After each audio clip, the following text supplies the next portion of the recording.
Hey, so today I want to talk about a cool company called Barkbox. I've actually been following this company for several years. It's kind of cool. When I was an analyst several years ago, this company was still private and they were raising venture money. And I remember reading about their either Series A or Series B and some of the funds that were involved. And the fund that I was at actually had some relationships with those funds. And I thought that it could be an interesting opportunity to potentially maybe back channel and try to get involved with this deal. I thought that the company, I liked the idea. I thought it could be very disruptive. Didn't really go anywhere though, at least on the deal front for me and my experience. But once I saw that they were going public, I was really excited and wanted to actually see how big this company had grown over the years. And so, to me, BarkBox, they did go public through a SPAC earlier this year. Companies trading below what they had gone public, their IPO value. And I wanted to dig into the numbers and really see why and what's going on here. And now that I've done kind of this quick analysis, to me, this is a no-brainer. And I definitely, I do have a position in this company, and I actually have bought more shares and averaged down as it's been trading below, $10, which was my initial entry point.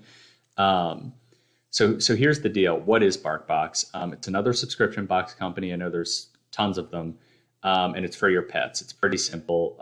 You get a box every month, and there's toys, food, things like that. I think there's a lot of upside with a company like this. I think they could even get into pet insurance and other industries or other services, rather.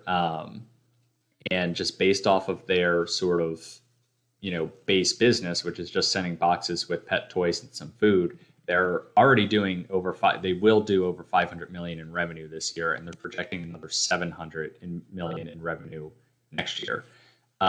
Fresh Pet is a decent comp. Fresh Pet makes like super healthy organic pet food. But if you look, BarkBox is going to do significantly more in revenue, not only this year, but obviously next year as well. And it's growing at a faster rate. This year, Fresh Pet is projected to grow their revenues 40%, BarkBox 37%, so very much within the same ballpark.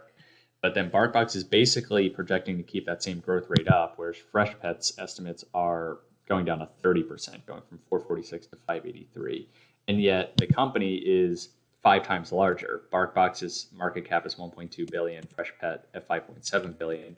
If you kind of just look at these multiples over here, BarkBox is trading at basically 2 times this year's expected revenue, whereas Fresh Pet is trading at over 12 times. And then, kind of that dynamic continues next year. Even though BarkBox is projecting faster growth rate and more revenue, they're getting beaten up on the multiples.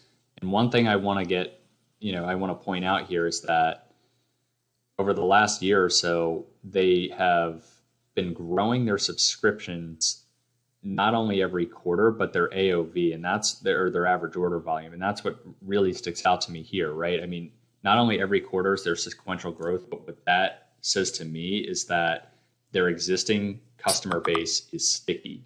And what that means for a software business is that it's higher margin and the customers are staying for a longer amount of time, and there's clearly some cross-selling and upselling going on here. I don't think this is the type of business that you do for 12 months or 2 years and then you just leave. Pets are kind of what I would call a forever market. For a lot of people, pets are like their kids.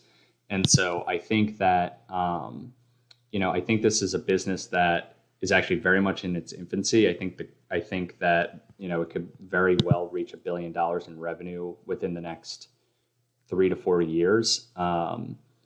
I think at this level, at these levels, it's very much a no-brainer. Ultimately, I know I've said this in other videos before, I definitely see this company getting acquired, but in the short term, I think that this is significantly undervalued.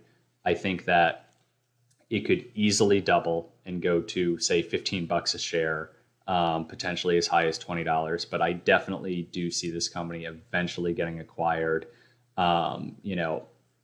Amazon, like, that's a name that comes to mind, but that's also kind of an obvious name. I think there's a lot of other players out there that would want to, buy a company like this, specifically, pet companies. I mean, it even very well could be that Chewy buys them at some point, but I don't think that's happening anytime soon. I think that might be 3-4 years down the road. I think in the interim, this is a company to definitely keep an eye on. Management team really seems to know what they're doing. Like I said, there's sequential, not only new subscribers coming on every single quarter, but the existing consumer base is increasing their average order volume. So that implies very sticky, very loyal customers.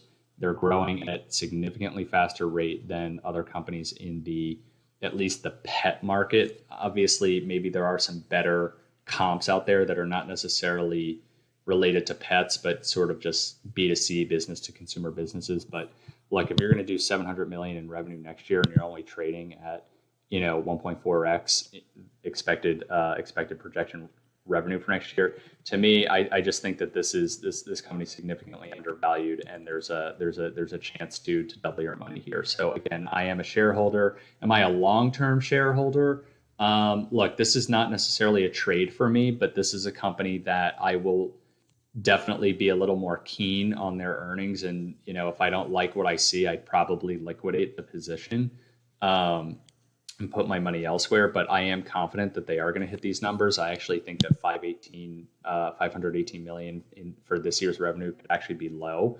I think they could beat that number. And then I very well think that they could beat next year's number. Again, I think they could definitely get to $1 billion in revenue, right now, but my thesis could change. I definitely will be a little bit more on top of the earnings reports for this company.